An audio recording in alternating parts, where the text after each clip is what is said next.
Welcome back again. On this video, I'll show you how to create a group listener. So what is a group listener? So group listener is communicate in between the server and the client. So usually the group listener direct the user to the server 1.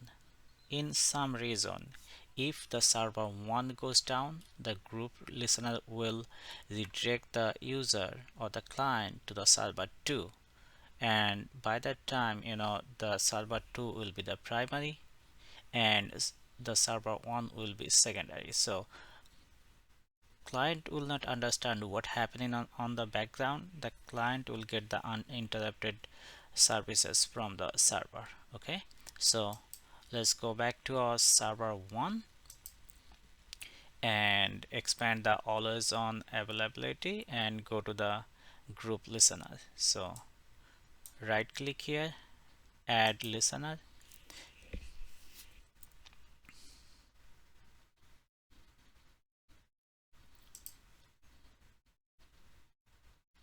All right, so give a listener name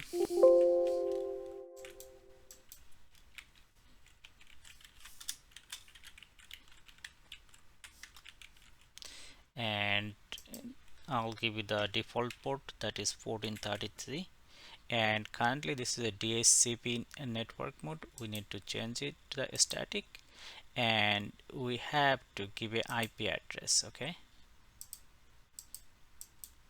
so click add, and IP address, you remember we use IP address for our server and the cluster, and I'll give you the sequential IP address.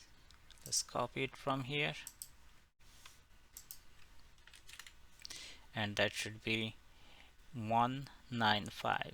Okay, so subnet mask, it will be automatically selected, so we don't need to worry about this, and we're not going to use the IPv6. Okay, so click OK and then click OK, and it will create our new group listeners.